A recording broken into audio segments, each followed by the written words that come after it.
All right, welcome to Healthy Mindset Miracles. I am your host, Tanisha, and we have a special guest today. I'd like to welcome April Goff-Brown. She is a human design specialist, intuitive journey guide, and she has written an amazing book that we'll talk about later. But I just want to welcome her right now. So, welcome, April, to our podcast. It's so exciting to have you here. Thank you, Tanisha. I'm very excited to be here as well. That's awesome. So, we were talking about human design earlier. And so, my listeners, I'm certain some of them don't know what it is, some of them do know what it is. Would you mind explaining what human design is to help our listeners kind of understand what it is that you do? Okay, so human design has been around for about 30 years now, I believe. And it is a system that synthesizes practices from several ancient practices, I guess. I hate to use that word twice, but it takes a look at things such as the I Ching, which is ancient Chinese with the 64 hexagrams.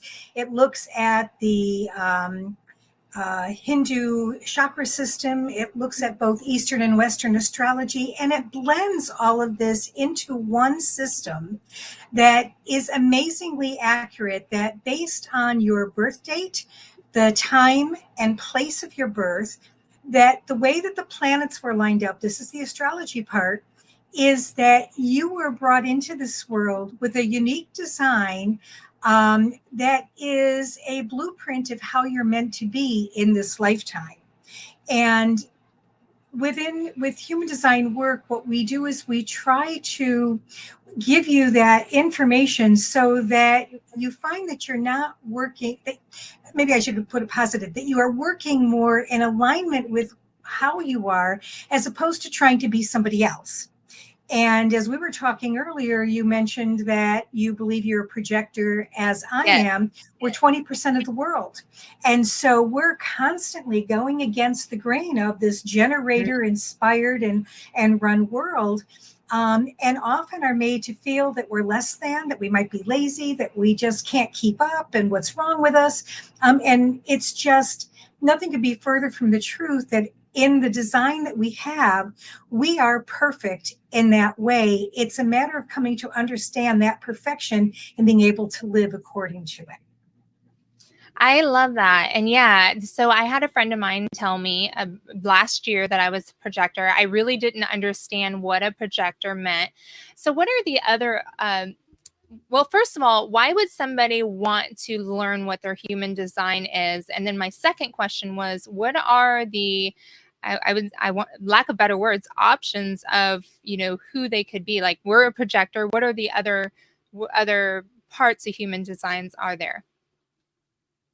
I think somebody would want to learn human design, and I can speak from my own experience as well as from those that I've worked with, is that it it gives a place of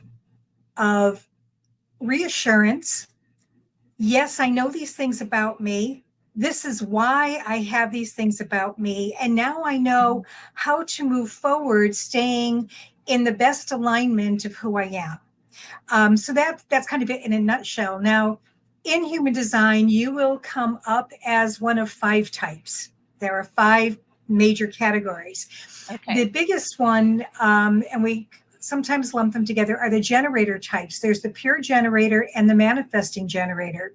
These are the busy doers of the world. They build things. They have built the systems and structures, and they build government and education. And just to give you an example on education, generators learn in a stair-step process. They've got to master this, and then they move on to this, and then they move on to this. Now, think about how our school systems are structured. Kindergarten, then first grade, and you can't do this until you're in second grade. So it's a generator world. Doesn't always work that way for some other types, as you'll find out. Now, the projector is about 20% of the population. The difference between the generators and the other 3 types, one of the big ones comes out of the sacral center, which is the energy center. The generators have sustainable energy, which means they're like an Energizer bunny, but one of those rechargeable ones, because they have a 24-hour clock that they Mm, work from, and they need to sleep well so that they can be charged up all over again, and they start at 100%. The projector, the manifestor, and reflector don't have that. And so we aren't meant to really work a 9 to 5 job steadily all the time.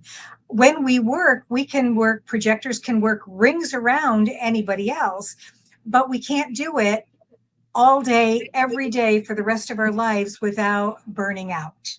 Okay. we We need a work in mental break. spurts. Absolutely. It's so The funny. I just had a manifestor, friend of yeah, mine. I'm sorry. I go just had ahead. a friend of mine that just told me, because I was telling her this morning about how this weekend I needed some time to just disconnect. And I did. I went to the creek and I disconnected. And she said to me, "Girl, you have done a massive amount of work in a short time. Burning the candle at both ends will burn you out." And she says, "I know, but this is spot on. My motto is to do the things that you don't want to do." And so, because we were talking about how I just needed to get up and just do these things that I needed to get done, regardless of what I wanted to do. You know how I was given an example.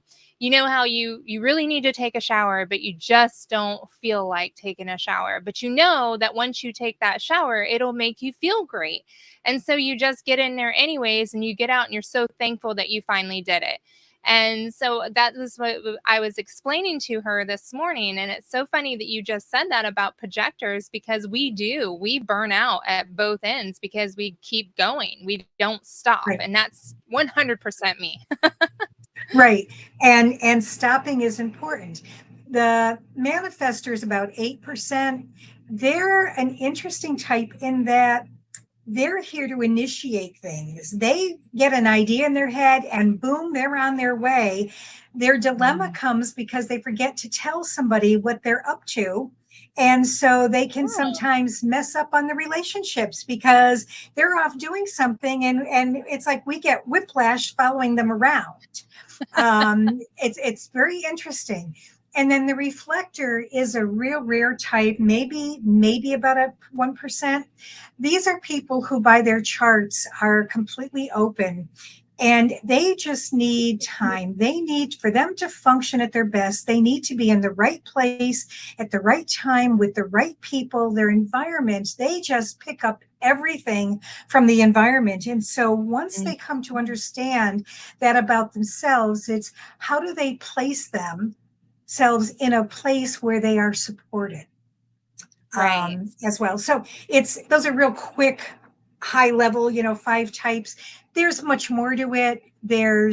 We all have decision making authorities. Some of us will make our decisions based on our sacral. Others need time. And then there are profile. So it gets to be, there is a complexity to the system because there's a lot of layers. We start with the type, we move into your decision making authority, we move into your center definitions, Mm-hmm. your profile, and then ultimately into the gates, which is what my book is about. Because what I found in studying those, there is so much wisdom for living that's Mm-hmm. contained within us if we indeed open ourselves up to it. So my question is, how did you get into this? Well, I in 2017, I retired from my former career and I'd had enough, and spent this whole 7 years really evolving and looking at, hey, what's next for my life? What do I want to do? And through a network that I was part of, one of the women there mentioned human design. And so I checked it out. And I love information. Part of projectorness is that we're designed to be experts in the system that we really love. And Mm-hmm. so I just dove right on in. I found the books. I looked at websites and then decided that, yes, this was the missing piece in my life for so long, that I got certified in the quantum human design model with Karen Curry Parker, and have not regretted it at all. It has been the most eye-opening and continually growth process. The founder, Ra, says that it's an experiment. It takes about 7 years to really fully understand your type, your profile. Mhm. I should say your design. And even just the other day, I found something I'd written and I jotted it down in my journal, and then it became a 5-page journal entry because in my profile, I'm driven by my desire to serve humanity and to make change Mm, in the world. And the fear of that profile is that I won't fulfill my destiny. And I realize that that has been such a driver for me, is that what am I here to do? What am I destined to do? And am I really going to be able to do it? right. So even just all these years later, seeing that, it's okay. That's what's going on with you right now, April.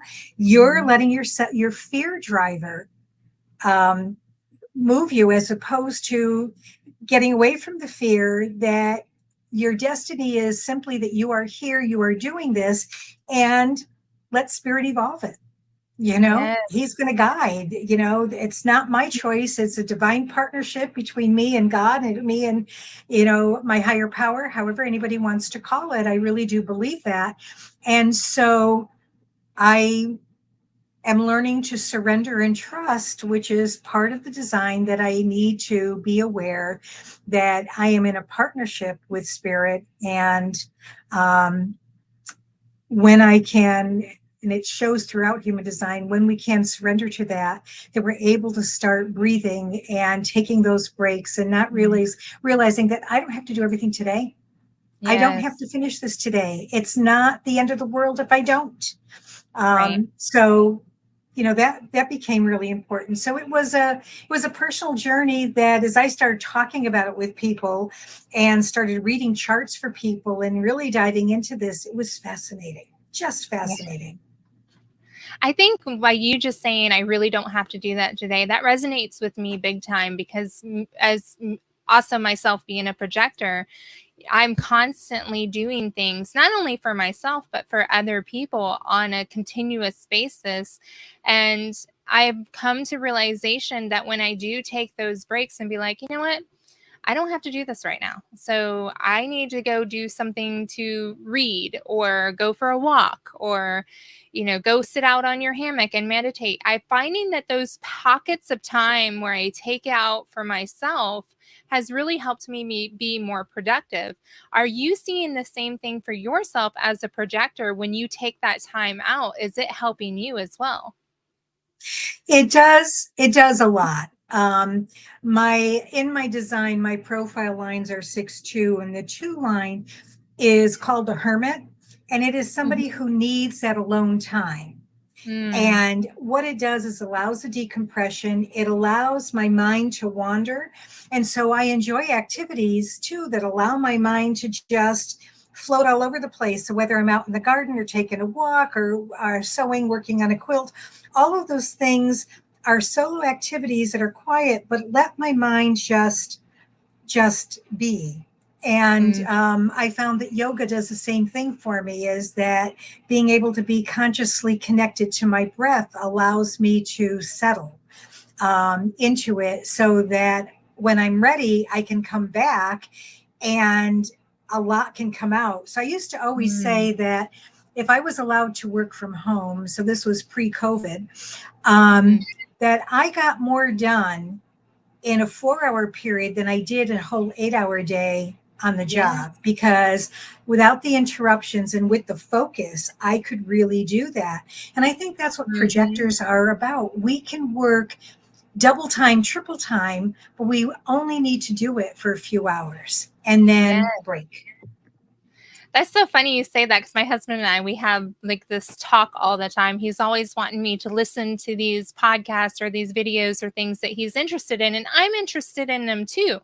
But I'm not the type of person that can just listen to it and then break and then listen to it and then break. I have to literally listen to it and focus on what they're saying to really bring it in, to understand it, to just kind of um, really comprehend what is going on in the conversation and really take it in. And he doesn't, he's a complete opposite of that. Like, he can listen to things while he's cooking or, working, and think, I'm not that person. Like, if I'm listening to something, I have to really be focused on it to actually take it in, because if I'm not focused on it, it's just going to go right over my head. I'm not even going to grasp it at all. Do you find that to be the same for a projector? And I also have another question for you. I know I'm giving you two at a time. But Okay. earlier you told me about a book that you tell projectors that they should read. Do you want to share that book as well? Sure, sure. So um, I'll share the book with projectors first. It's called Becoming an Empowered Projector, and it was written by someone who's turned out to become a really wonderful friend, and that's Evelyn Levinson. When I read it, it was, oh my God, she's talking about me. So it's a fabulous resource to help you de-stress about being a projector. Uh-huh. So that's one.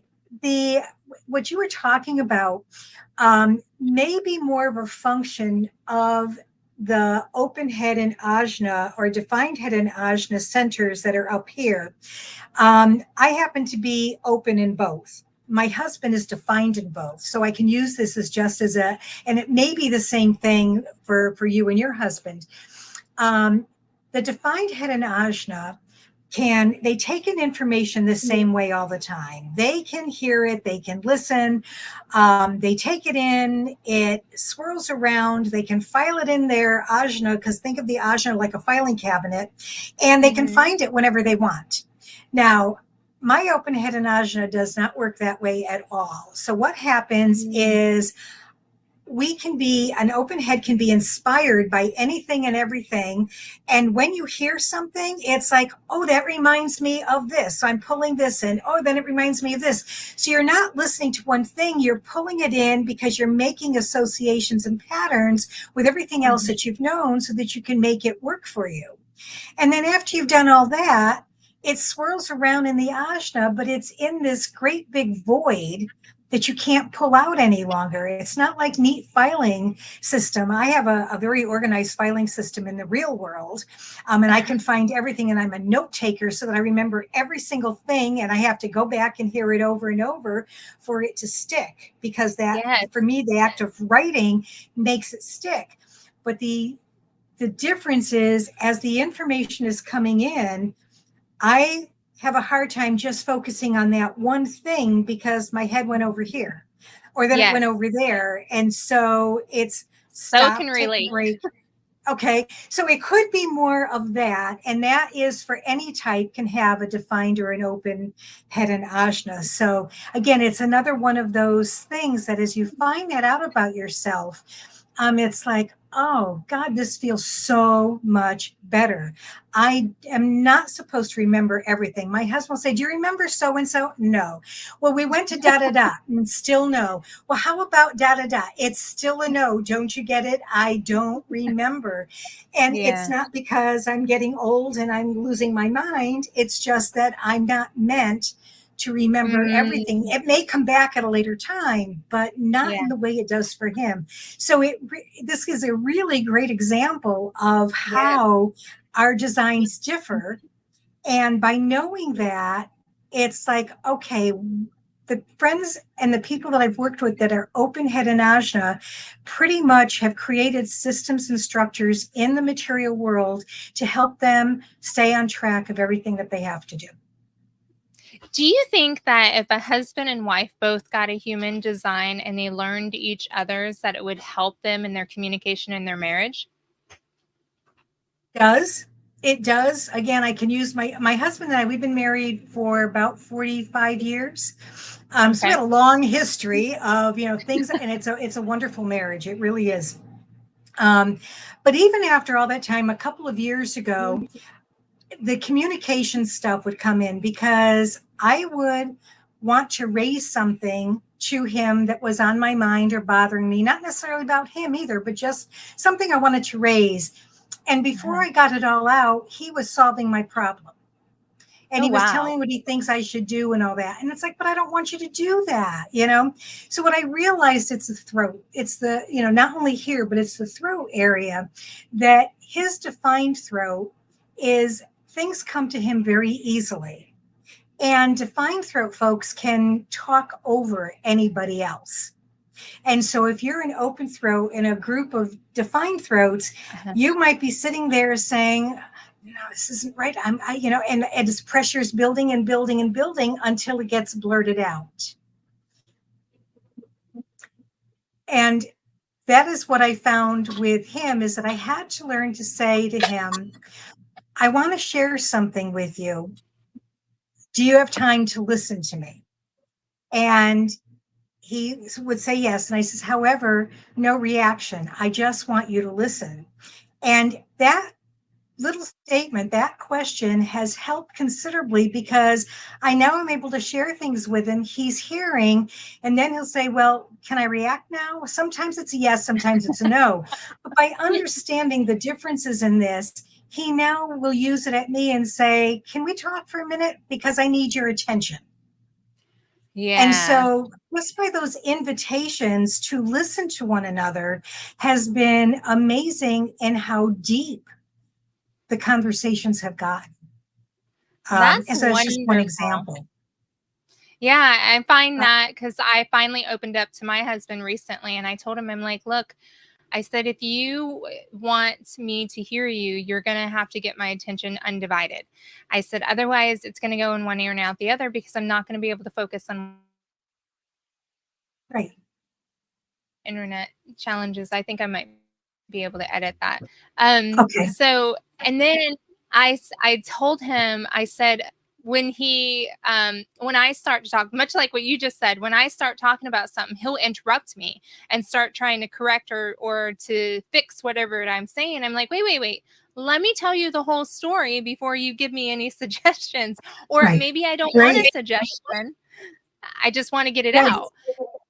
Right. Because sometimes hearing it says, oh, that makes perfect sense, and so that is a real important thing. Another, and I joke about this with him all the time. We have a spleen center, and mine is defined and his is open. Now he's defined except for the spleen center. So this is what's really funny about it, is the spleen, those with an open splenic center tend to hold on to people and things much longer than they should. So I Mm-hmm. always joke, one, my husband has never met a piece of paper he doesn't like. As a former reporter, he saves everything. And so his room, he's got his own little den room, is filled with stuff. I don't go in there. And every so often, I will remind him that it's time to release some of those things because he doesn't need it any longer. And so that's one aspect of it. The other is that those of us with a defined spleen center tend to have a really stronger immunity system. And whenever Hmm. I would get sick, he would fall apart. And it was like, and I would get so angry with him over this. And now we laugh because he needs my feel good energy of the defined spleen for him to be on balance. And when it's not there because I'm sick and I'm down for a while, he doesn't know what to do. He's lost. And so he ends up getting the same symptoms. Okay. It's the sympathy pains that he'll say he has. But now we realize that it's a real thing. And Uh-huh. so, as much as I'm not feeling well, he's aware that, okay, um, it's going to be okay. I just need to let her get well. What can I do to help her get well? And all of this. So as we've come to understand those things about one another, we can actually get a sense of humor about some of it because we know exactly where it's coming from. And he brings in these newspapers, and it's like, okay, do you really need those any longer? They've been here for 3 months. Can we get rid of them now? Mm-hmm. That splenic open center. Yeah, I can. And he's got friends from wherever and how long. He hangs on to people very different than I do. So we're so different in how we function. But as I know that about us, and he's learning that about us, it has helped us even more so recognize what a good fit we are for one another. Yes, opposites attract, right? And it really has. I love that. So where would somebody go to get information on human design specialists? You have a website, correct? I do. I do. And So on my your website, go ahead. I was going to say, and on your website, is there a place where they can book time with you to be able to get a reading? Yes, there is. So there are a couple of options. One, they could schedule a complimentary call with me, which would be about a 20-minute call just to get a little bit more information. What they can do on my website, which I would highly recommend, is you can actually get a free chart and a mini report about your design off my website. So it's right at the top. It's either a free gift or it's in the top banner to do that. Um, and then you can book a reading where we can go into much more depth. So there is a human design reading on the website. So those are the options. I would say start with the free chart. You'll get a mini report. It's going to be, oh, this is interesting. You can do yours, you can do your husband's, and take a look at that. And then let's do a reading because we can. It's to really understand one's design, it's not about the different parts. There's type, there's strategy, there's authority, there's profile, there's centers, there's this. All of those form a whole. And the good thing Mhm. about being able to work with a specialist, and any specialist should be able to do this for you, is that they put it together in a whole picture and find the themes and there are themes in everybody's chart that come up over and over and over again. And so it begins to understand the whole of you, just not the parts of you. That is beautiful. And what is the name of your website? It is my full name, so it's aprilgoff-brown.com. So as Wonderful. somebody's listening, just take that name and put a .com after it, and it'll pop up for you. Absolutely. And Goff is spelled Goff. So April, April, GoffBrown.com for those of you that are listening. April, so you wrote a book just recently, and can you tell us about this book and what prompted you to write it? So the book is called Journey to Yourself, and self is caps. It's not yourself, one word, it's your self. Unlock the gates of human design and awaken your inner wisdom. I spent about a year studying the gates because there are 64 of them, and the sun transits through each gate every 6 days. And so I spent that time learning the gate, learning the content, and like I mentioned about the open head, writing down lots of notes, and then I would summarize it for myself so that I would have it in one spot as opposed to 10 different books and 5 websites. What I found is that there were some key themes that came up, and that we as humans are not designed only to be all about ourselves, that we're designed to be part of community, and we're designed to be concerned about the greater humanity of us all, that all of those need to be in balance for us to do really, really well and to thrive and evolve as a species. And there were some essential themes of each gate. So this is the book. And if I pull open, I happen to pull up to my sun gate, which is 27, which is called Nourish with Boundaries. And the quote I came up with is care enough to allow others to grow. And so Yeah. within this, if somebody has this gate defined, for example, now we all have it. We all have every one of those gates. But if it's defined, you access the energy much more readily. And this is a big energy for me. So I believe that in order for me to really give my best to you, I also have to be at my best. So you can't fill from Mm. an empty cup. kind of is a Right. really good motto for this particular gate. And that I need to have boundaries so that I am not overdoing it, overcarrying, overstepping, and doing for everybody else and forgetting about myself and who I am. And the other is that sometimes we have to care enough to allow others to make their mistakes. Yes. So within that gate, you can see those three pieces of wisdom that we all have, that we all need to be reminded of. And that's why I wrote the book. So the book is an easy read, and there are questions after each gate that somebody can reflect on to how does this gate energy work for me? If it's defined, how do I access it readily? And if it's not defined, what do I still need to know about it? Because it's Yes. important that we all need boundaries. We all need self-care. We all need to be at our best so we can give to other people. So that's just one example. I love that. I cannot wait to read your book. I'm definitely going to purchase it so that I can support you, but I also want to know more. So this is really awesome. So one more question. When you found out what your and your husband's design keys were, did you do anybody else in your family? Like, do you have children? Do you have other family members that you did as well? And by understanding what their design keys were, helped you to better interact with them? Yes, so I did my son, my daughter-in-law, and my two grandchildren. And what I discovered is that Olivia, my granddaughter who's 11, and I are the two projectors in a family of manifesting generators.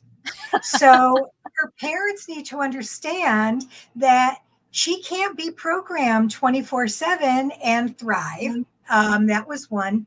The other is I learned that all of us have what is called emotional authority. So we're none of us are good at making quick, impulsive decisions. In fact, those are really bad for us. And so we have to pay attention to that particular thing as well. So it was fascinating to see. And then I also did my best to get my nuclear families chart, my parents and my siblings, and discovered that I grew up in a family of generator types for the most part. My mom and I had a lot of similarities because we had the same birthday, but I also believe that I was the same type as my father.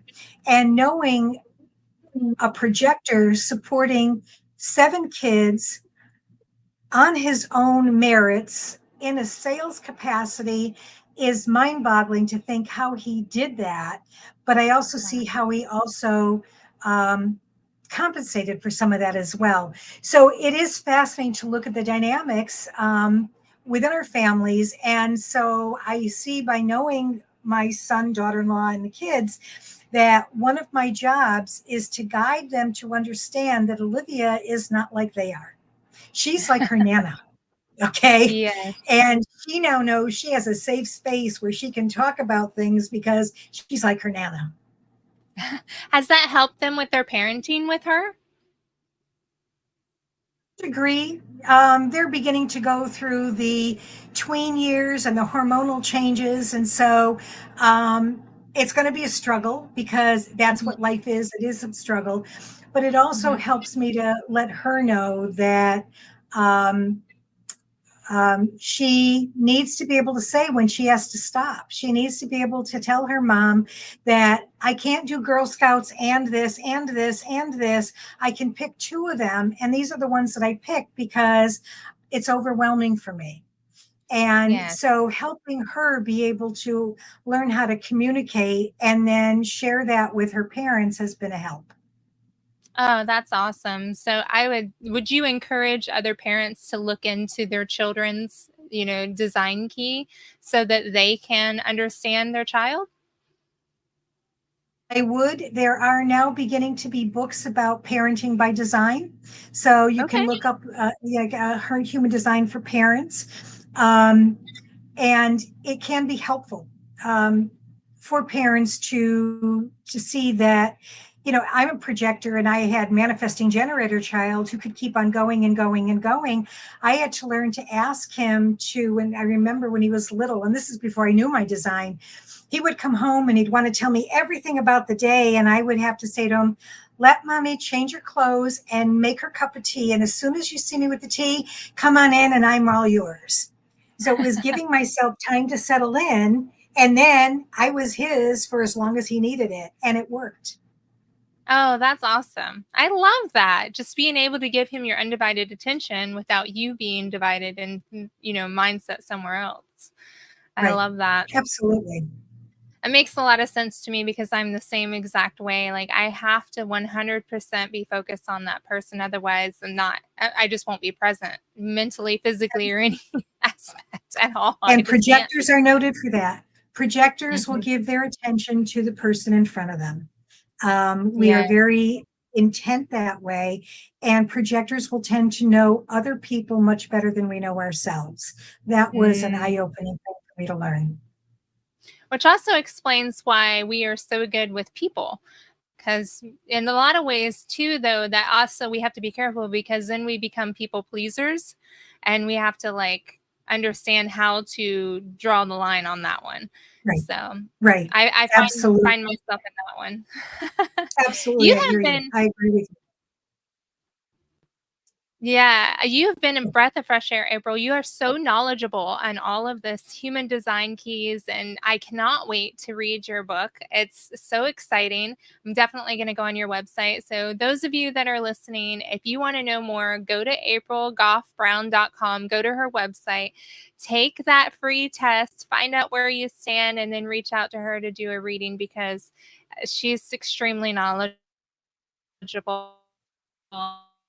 on an amazing person. You guys will not be sure that you want to do more and learn more, especially like the whole marriage thing and the parenting thing. And it can go beyond that, right, April? I mean, it could go into your coworkers and understanding people in another, just being able to not only understanding yourself, but understanding people around you, right? Right.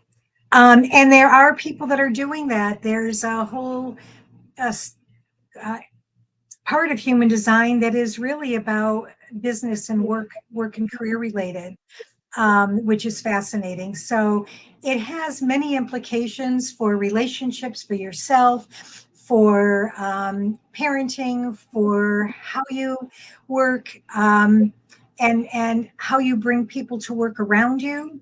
Mm-hmm. It's all. It is just so deep in what it can help you provide. It's not going to give you an answer for every single thing. And I want people to understand that you can't know everything by human design because it's not going to tell you what career is best for you, or it's not going to tell you whether you're going to be ever catch a disease or what, there's just some things that it can't do, but it can give Mm-hmm. you enough of a framework of understanding yourself and others so that you can build the relationships to the point where they are healthy and productive and supportive, and create environments that are supportive and productive for you and for others. And that's the gift that human design gives the world. We begin to understand ourselves better. We begin to, those that are around us, we can begin to build a healthier and more supportive environment for ourselves. And when we do that and it reaches out into the world, that we're actually building a better humanity. And that is what I love about all of this. That is fantastic. Do you have one piece of advice to give our listeners before we go? I think what I would tell you, I will tell this directly to your listener. You were born perfectly designed. You are perfect in every way. It is important for you to understand your design so that you can live in that perfection of how you were made to be. Oh, that's wonderful. Well, we thank you all for listening. April, I appreciate you so much. I look forward to learning more about human design, and you guys have a blessed day. Thank you.